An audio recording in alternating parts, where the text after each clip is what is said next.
What's going on, guys? Welcome back to the channel. I do apologize for missing a week of uploading.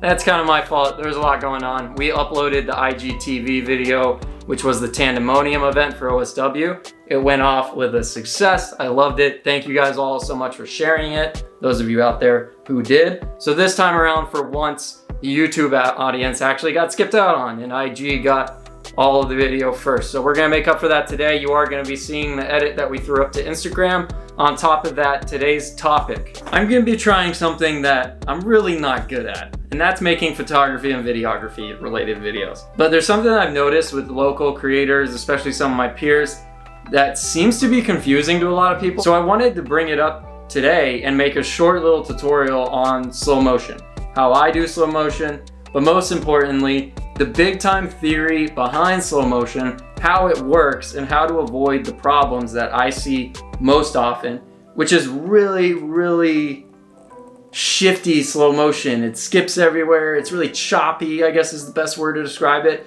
And I'm gonna simulate that today and show you what you are doing wrong if this is happening with your slow motion. If you don't have Premiere Pro, I think this video will still suit you because some of the baseline theories are general enough that you should be able to get value out of this.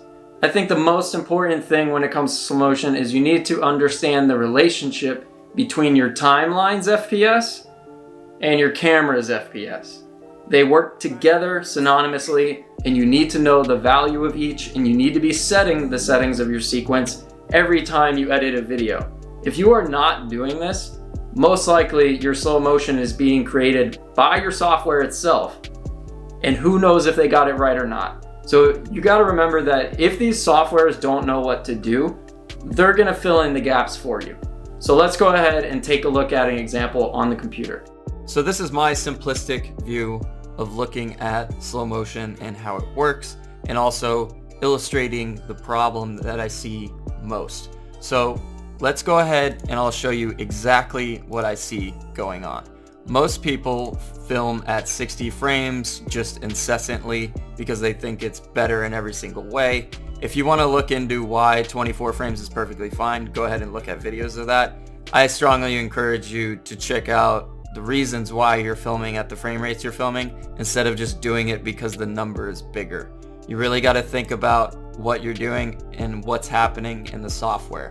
So let's say you have 60 FPS footage because that's most likely the case. You're gonna drop that into your software. Now, I don't know if you have Adobe, I don't know what software you have, but most of the time, almost any software is gonna, instead of dropping it into the 24 timeline, for instance, it's gonna cater your timeline to exactly what your FPS is. So now that it's on the same timeline here, what's gonna happen when we do slow motion? Well, the effect of slow motion is essentially stretching the clip further out than what it was prior, right? So if we do this on this timeline, we're gonna visually see what's gonna happen when you see bad slow motion. Frame 1 is gonna go up here, but then we're gonna start skipping frames here. As we go along here, the software is gonna start spreading the frames. As we discussed earlier, if you do not tell your software what to do, it's going to do it automatically. So let's go ahead and continue this pattern on. We can see here that the software is just going to spread your frames out. It's going to leave a buffer in between.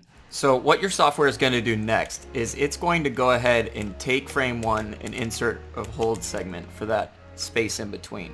Same thing with 2, same thing with 3. Now, the numbers might not be exact here. It might not be exactly frame 1 is doing it. It could be frame 3 or 4. I don't know the math exactly. But that's essentially what's going to happen here, is you're going to have frames repeating, and that's why you see it stutter. I hope that makes sense to you, and let me display to you now what slow motion should look like and how you should be setting up your timelines. Let's go ahead and distinguish the reasons why I shoot in 24 versus 60 frames per second. 24 frames per second, I essentially shoot because of file size.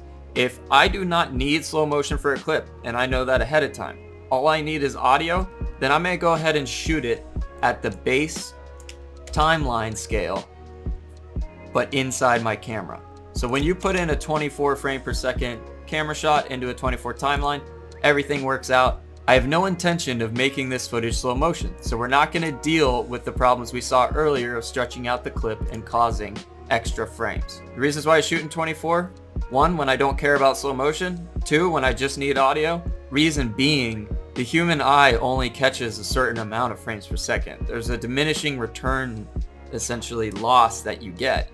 Yes, 60 frames per second is smoother than 24, no doubt, but can you get away with 24? Yeah, most definitely. And how many SIM cards do you want to bring with you? This goes for drivers, this goes for media people, this goes for anybody. Running out of memory is not a fun deal, so if you don't need slow motion, plan ahead of time and you won't have to worry about it. So that is 24 frames. Let's move on to 60 frames per second and what happens when we put it on a 24 timeline in a software like Adobe, where it's going to recognize that it's different frame rate and it's going to adjust it accordingly. One of the big reasons paid software is going to make your life a lot easier is it's going to recognize this footage. So when we take a 60 frame per second clip and we throw it on a 24 frame timeline here, let's just imagine that this is actually a 60. What your software is going to do is, yeah, it's going to be a first frame here, but the last frame is going to be 60 seconds, just as it would be. This is normal time. And the software is essentially going to blend all those frames that are in between, and it's going to ditch some of the ones that it doesn't need and blend them together. Adobe does a really great job of this. Honestly, when I put 60 frame footage on 24 timeline and play it at real time, I think it looks great. I don't see any issues with it. You do lose a little bit of natural motion blur, I must say, but that's about the only issue you see. Now, this makes it really great to manipulate. Now that we have 60 frame footage on a 24 timeline, now we can actually slow it down. So we can take this clip now and slow it down, stretch it out without having any loss here in frames in between. Now to bring this full circle, we're going to do some short math here. So we have our timeline on top and we have our FPS from our footage on the bottom. The equation to figure out how far you can go with slow motion would be your timeline divided by your frame rate. We have 40% threshold with 60 frame footage, and we have 20% threshold within 120 frame per second footage. If you had 240 and so on, you just do the same math, and that is how far you can stretch it. Now let's go ahead and hop in the software and show you a quick example of this. So guys, we're in Premiere now. What we're going to do here is we're going to create 2 different sequences, and the file we're going to use is actually a clip of V2 Lab, who is a fellow YouTuber. He absolutely rips at OSW, and he's also a fellow media guy, so he's an awesome dude all around. Just awesome dude. I love him. You should be subscribed to his YouTube channel. You should be following all the shit he does because it's way cooler than me, and he's been doing this a lot longer than me. So let's do 2 different timelines in 24 frames per second. So we'll have 24 FPS 1, and we're going to set it to 24 here, 23.976, same deal, whatever. If you want to figure out all the little itty bitty differences between all those, be my guest and Google it. Get the gist of the ideas and then move on and figure out how you're going to shoot. To me, it's more important getting out there and shooting and practicing and figuring out what you like than it is sitting at home and, you know, scratching your head and worrying all day about all these different settings. You need to get out there and figure it out for yourself. So let's go ahead and throw on this clip and see how Adobe will react to a 60 frame clip being dropped on a 24 timeline. You can see here, it freaks out. Not necessarily freaks out, but this is a great thing that it's telling you this. Hey, it doesn't match your sequence settings. You should change that, or do you want to change it? I don't know. This is a good part about paid software. iMovie, Windows Movie Maker, your cell phone editors, they're not going to ask you this question. And instead here, we're going to do change sequence settings instead of keep existing settings. Now, to check out where it put this, let's go ahead and look in here. It changed the time base to a 59.94 frame per second time base. So as you can see, it matched it to exactly what it is. Now, I've experimented with this a couple times, and Adobe is actually doing a really good job of smoothing out this footage. So I'm gonna have to push it beyond the marks that I usually do. And let's go ahead and do the speed duration of about 20%. This should technically, I believe, create the stutter that I see when softwares don't check it and you slow down the footage. So as you can see here, this is extremely exaggerated, but this illustrates the point of what's going to happen when you slow down footage that is beyond the timeline's capability. You can see here that the software is literally adding in the same clip. You see here, I'm actually going to the next frame, but it's still the same picture. So that's the illustration of what's happening with your choppy slow motion. The reason why it's happening is your timeline. Now, in order to display real quick what you can potentially do with slow-mo, keep in mind that I actually had a camera setting wrong while I was filming this. I had digital IS on in the camera, and it creates a stutter, essentially, where it creates a frame move. It's kind of an awkward movement. It might look like a shutter error, or it might look like potentially even choppy slow motion, but I know for a fact it was my own fault. I left on digital split stabilization while on a gimbal, which, if you don't know, is a pretty big no-no.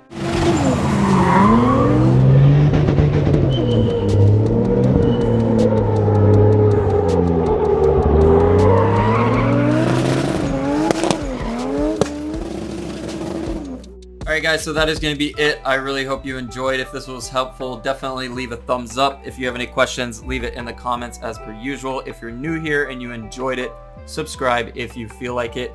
I will catch you guys on the next one. Enjoy the edit. I apologize once again for the subs not getting it first. In the future, it's always going to be that way. YouTube first, IG comes second. This was a special circumstance. There were quite a few things that happened over the weekend that shifted a lot of different things. We'll have a pretty big update in the next drift video in general. Some of you know about it, some of you don't. I'm not creating a big spectacle out of it. I just would rather move on with my life. But without further ado, enjoy my most favorite edit I've put together yet. Thank you once again to everybody who shared it. Thank you to all the drivers. Just thank you everybody in the community. You're all great. I love working with you. I love making stuff like this with you. Catch you on the next one. Peace out.